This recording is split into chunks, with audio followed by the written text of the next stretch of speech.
Olá, começa agora Pessoas de Valor e no meio de uma pandemia, no meio de uma loucura que a gente vive, onde um monte de gente já vacinou, mas ainda tem muita gente morrendo, a gente vai falar hoje um tema bem especial, porque a gente não vai falar de morte, a gente vai falar de vida.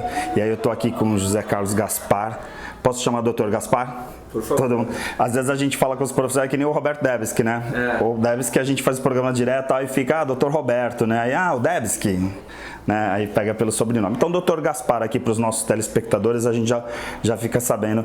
Dr. Gaspar, que é ginecologista, obstetra, mas principalmente especialista em reprodução humana. E aí, para mim, num programa como Pessoas de Valor, que traz pessoas que realmente têm valor, uma pessoa que traz a vida, é uma das pessoas que estão, se a gente fosse fazer um ranking dos nossos convidados, certamente você está lá no topo, principalmente para um grupo de pessoas que a gente estava até falando aqui nos bastidores, vê na maternidade, né, e até na paternidade, mas principalmente na maternidade, uma transformação de vida. É como se fosse assim, começar uma nova vida a partir do momento da vida.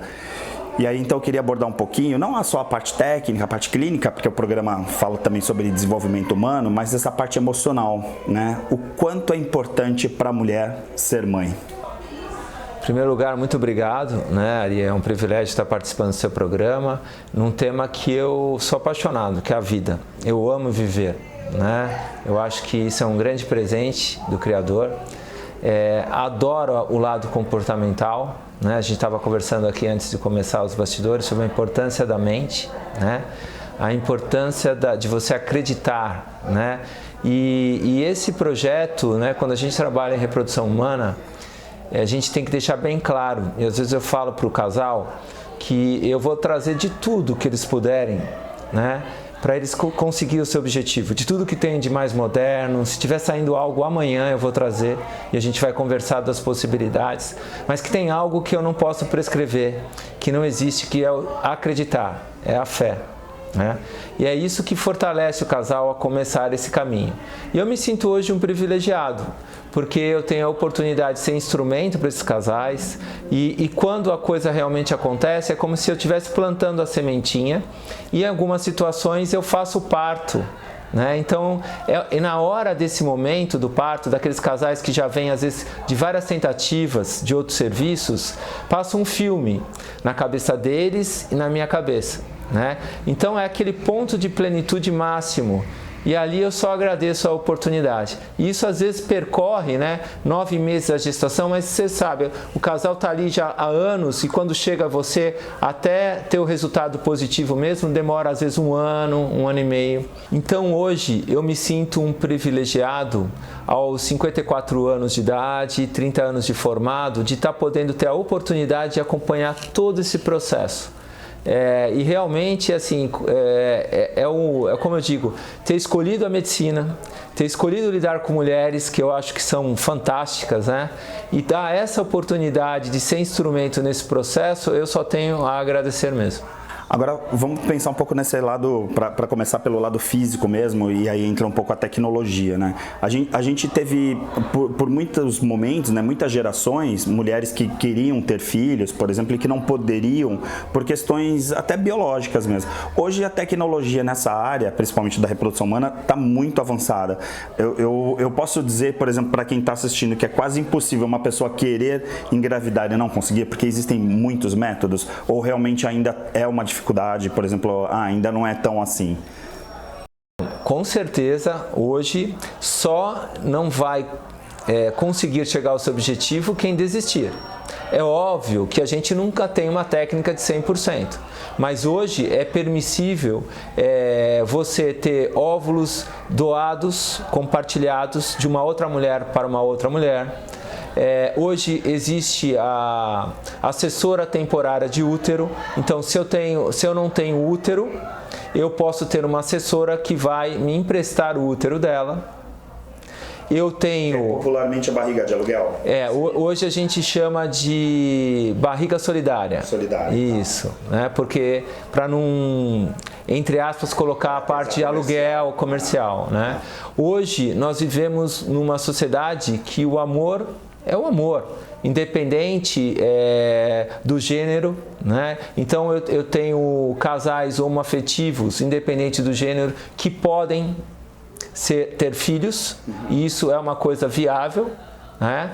Então é o reino de todas as possibilidades, né? É o que eu digo, quando você tem intenção de amar um filho, já é amor, já existe esse sentimento, é uma questão apenas de se materializar. Então, e isso também do ponto de vista, a gente está falando de técnicas, mas existe também a adoção. Então, quando o casal me procura, eu coloco para eles o seguinte: o objetivo é ter filhos. A forma, eu não sou Deus, eu não tenho esse controle, mas eu vou dar o meu melhor nesse caminho, é como se eu fosse o guia, e aí eu vou colocar para eles as possibilidades. Existem várias etapas, né? Como se fosse assim, olha, vamos tentar por aqui, depois ali, porque também é aquela coisa, até eu via muitas pessoas brincando, às vezes, quando um casal demorava para ter filhos, aí ficava, pô, e aí, tá na hora de vocês, né, tentarem pelo menos, né, porque nem tem, quer dizer, querendo dizer assim, que tem que ter relações para poder ter o filho. Hoje em dia, por essa tecnologia, dá para você ter até filhos sem ter, por exemplo, uma relação sexual, né, entre o casal, né? Sim. Pela inseminação e tal. Você falou uma coisa muito interessante aqui. Existe uma cobrança da sociedade muito grande em ter filhos. Existe o Instituto Ideia Fértil do ABC fez um trabalho muito interessante de uma estatística que tinha um grande percentual de ou o marido ou a esposa não queriam ter. Não era 100% ali do casal. Então, muitas vezes, esse casal nem para perguntar se realmente eles querem ou se é a cobrança dos avós, da família, da sociedade. E às vezes acontece até ali na frente do casal, um falar, eu quero, mas no fundo não quer. Né? E aí tá evitando e o outro nem sabe, né? Eu costumo fazer uma pergunta, né, comportamental, assim, no sentido, eu pergunto para... De 0 a 100, quanto você quer ser pai? De 0 a 100, quanto você quer ser mãe? Perfeito. E aí eu consigo identificar. E tem uma coisa muito legal que a gente trabalha. No nosso grupo, a gente trabalha com uma psicóloga que é especialista nessa área. Então, o casal que se propõe a fazer esse tipo de tratamento de alta complexidade, que é a fertilização in vitro, o popular bebê de proveta, ele passa, né, ou sozinho ou um casal em quatro consultas, digamos assim. Na verdade, é um apoio psicológico com a psicóloga. Né? Que é fundamental. Super importante. E a gente tem melhores respostas. E é engraçado que, às vezes, né, o marido quer participar. E aí eles começam a manifestar aquilo que muitas vezes não fala. Porque ele fica com medo de falar para não chatear a mulher ou vice-versa. E isso é muito legal. Eles se sentem acolhidos. E às vezes eles não têm espaço para falar isso na minha consulta e tem espaço com a psicóloga. Agora, embora a gente aqui não trate de estatística, né, nem a proposta aqui ficar tecnicamente assim, mas em geral, assim, né, pensando não nos números precisos, mas ainda existe, por exemplo, uma causa que prevalece em relação às demais, por exemplo, porque, por exemplo, eu sei que mulheres com endometriose, problema de tireoide, tal, existe algum problema que é mais pontuado quando se trata, por exemplo, de dificuldade de engravidar, que aí vai para a reprodução, por exemplo, para o processo de reprodução humana? Então, legal você ter colocado isso. Primeiro que a gente tem que dar uma desmistificada aqui, né? O casal é infértil. Então, hoje, cada vez mais, as causas são conjuntas. E aliviar para o lado da mulher, né? Porque você vê, eu sempre coloco assim, você vai casar, aí você vai, a paciente vai no ginecologista, olha, eu vou casar, eu vim fazer os exames pré-nupciais. Aí pede um monte de exame para ela, mas o principal exame não pediram, que é o espermograma do homem. E aí ela vai passar a vida tomando pílula. E quando ela for tentar engravidar, ela vai descobrir que o marido tem uma varicocele, que é mais frequente hoje no homem, porque a gente trabalha sentado, que são varizes na bolsa escrotal, que aquecem o testículo, diminuindo a qualidade e o número de espermatozoides. Tá. E aí, pode ser que esse homem já tinha isso. Então a gente precisa... Vai culpar a mulher, no caso do casal. Então, e pior, ela tomou pílula sem precisar. Então a gente precisa, o mundo está mudando e a gente precisa olhar esse aspecto de maneira diferente. Então, cada vez mais a causa é conjunta. No homem, é o estilo de vida, né? Cigarro, bebida. Hoje, tá desligado, tá, gente? Mas o celular... Existem trabalhos mostrando... Então, eu já ouvi uma coisa, mas isso não é mito, então? Não, não é mito. Não, você não sabe... Isso mesmo. Por causa da radiação? Por causa da eletromagnética. O 4G, imagina o 5G. Já existem trabalhos para isso. Então, por exemplo, como é que começaram a observar isso? Os países de maior população, Coreia e China, tinha problema de reprodução humana. As maiores clínicas de reprodução humana estão nessa região. Então eles começaram, use longe, né? Ou no bolso de trás. Você vê muita gente usando hoje a pochete, voltando àquela pochete que a gente usava. E da mulher, como você falou, é a causa tubo-ovariana, obstrução tubária, onde a maior principal causa é a endometriose, que é uma doença, muitas vezes, a maioria das vezes, silenciosa na mulher. Mas o importante, como você falou, é o casal identificar isso de uma maneira precoce. Tá? Então, quando a mulher com menos de 35 anos, que está há 12 meses tentando, sem método anticoncepcional, tendo relações de 3 a 4 vezes por semana e não engravida, tem que procurar um especialista. Aquela com mais de 35, 6 meses. E, gente... Não é o fato de procurar um especialista que você vai falar, eu não vou porque é caro. Não, porque às vezes você não precisa de uma fertilização. Então é isso que a gente precisa também desmistificar. Claro. E aí fica perdendo tempo, e aí fica 3 anos, e aí ao invés de ela chegar aos 35, ela chega aos 38. Ou ao invés de chegar aos 37, chega com 40, e aí... Acho legal também você falar essa coisa da idade, que assim, a gente também sabe, tem aí várias estatísticas mostrando que as mulheres estão engravidando cada vez mais tarde também, né? E isso de certa forma também, por conta do trabalho, estilo de vida, isso também acaba sendo um dificultador? Sim. Depois de uma certa idade vai dificultando. Legal você falar isso, porque assim, a gente vai quebrar um paradigma, assim, o óvulo não é, quando fala qualidade do óvulo, não é porque ela é loira, tem olho azul, se ela é morena, não é nada disso, gente. A qualidade do óvulo, a gente se refere à idade da mulher. Então, a taxa de gravidez está vinculado à idade dessa mulher. E ela diminui drasticamente a partir dos 37 anos. É uma curva que eu gosto de mostrar. Então, a importância da consciência ela entender isso. E hoje, o que existe hoje? O que a gente chama de vitrificação de óvulos, que é o congelamento de óvulos. O congelamento de óvulos permite justamente isso, que essa mulher tenha autonomia na vida dela.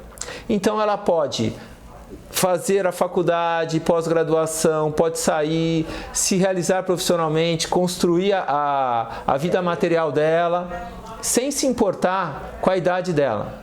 Ela não precisa casar com qualquer um que ela conhece para ser mãe, porque os óvulos delas vão estar congelados. Então, se ela congelou aos 30, se daqui a 10 anos ela resolver ser mãe, os óvulos têm 30 anos. A taxa de gravidez está vinculada, em estatística, aos 30 anos. Tá.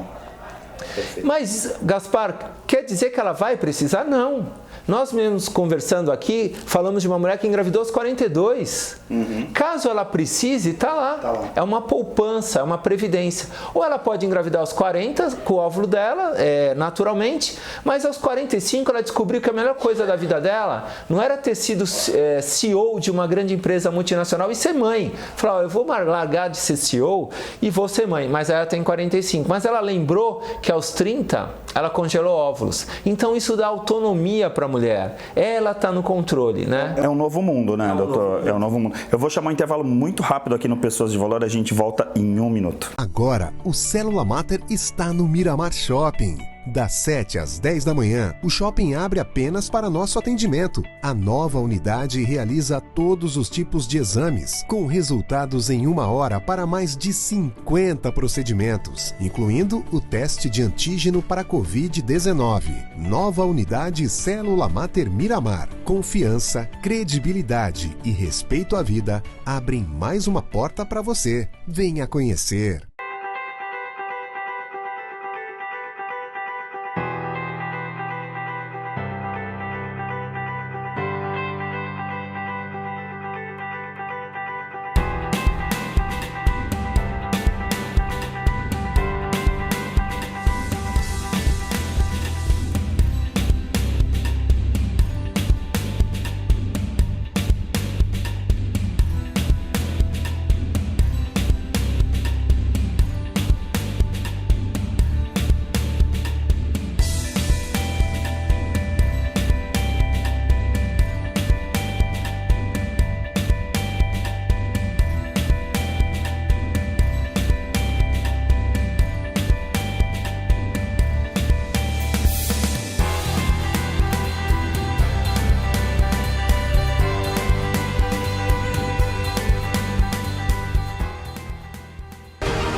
Estamos de volta com Pessoas de Valor e hoje o tema é vida. E aí a gente está aqui com o Dr. Gaspar, que é especialista nisso, né? A gente quando fala assim, todos os profissionais, né, ou todas as pessoas que trabalham com saúde, mesmo na área de psicologia, na área de psiquiatria, também trabalham com vida, porque afinal a saúde mental também é super importante.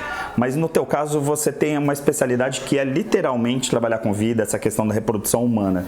E uma das coisas que eu vejo muito, e a gente já conversou um pouco nesses anos aqui no Pessoas de Valor, é essa questão do emocional, né? A gente fala muito da inteligência emocional no caso aqui do programa, com os psicólogos que vieram e tal. E aí tem esse lado da maternidade e da importância da maternidade para as mulheres, né? Talvez a gente poderia até falar aqui que envolve um pouco a questão da autoestima, da autoafirmação da mulher poder representar, né, socialmente, né, poder ter esse prêmio de ser mãe. Mas, por outro lado, o emocional também gera muitos bloqueios. Você falou no primeiro bloco que lá no caso da clínica, né, vocês têm essa coisa de passar por psicólogos e tal. O acompanhamento emocional, a questão das emoções também é muito importante no sentido de bloquear e desbloquear essa questão da maternidade, não? Eu acredito, né? Eu acho assim, existe um corpo físico que a gente tem que tratar e é a minha parte, né? Fazer da melhor, trazer o que tem de mais moderno, cientificamente, né? Dar essa possibilidade para o casal. Existe um corpo mental, como a gente está falando, que aí entra a parte psicológica, e existe um corpo energético. Eu tenho na equipe também uma acupunturista que ajuda bastante, né? Então a gente não pode ficar preso a um ponto só. Quando o objetivo, como você falou, é vida, né?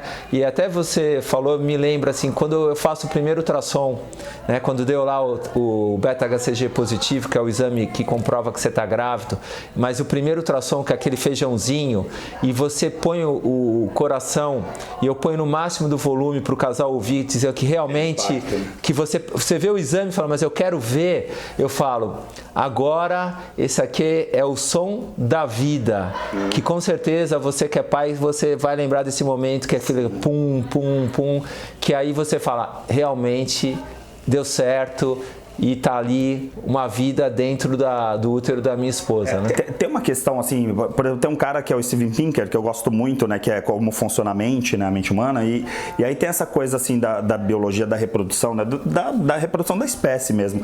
Então assim, de certa forma é o biológico falando, eu quero ser pai, eu quero ser mãe, por mais que às vezes conscientemente a gente fala, eu não quero ser mãe agora, não quero ser pai, mas inconscientemente por questão de reprodução da espécie, a gente o tempo inteiro tá com essa coisa intrínseca, né? Na Bíblia está escrito, né? Crescei-vos e multiplicai-vos, né? Então já faz parte de uma programação. Sim. Mas a gente tem que respeitar as pessoas. A gente está vivendo um mundo totalmente diferente.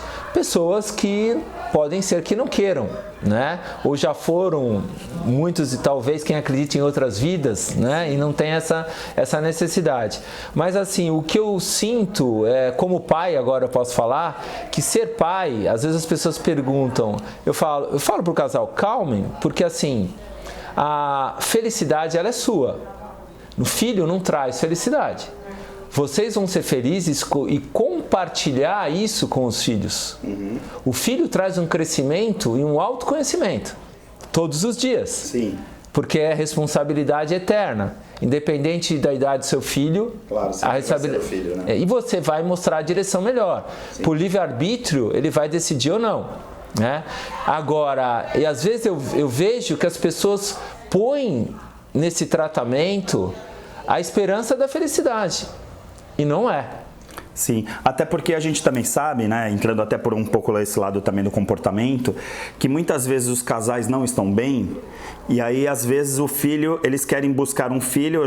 Eu conheci inclusive pessoas perto, assim, que falaram, vamos ter um filho para ver se muda assim, o casamento já tinha acabado e aí eles quiseram colocar uma criança no meio desse relacionamento, então engravidaram para ver se o casal de repente dava liga de novo. E na verdade, como você falou, é a sua felicidade, né? Você tem que estar feliz e falar, agora eu vou ter um filho, e aí esse filho significar um resultado da tua felicidade e do amor que vocês têm enquanto casais. Também tem essa questão, né? É super importante essa harmonia, eu falo sempre, eu dou muito valor a isso.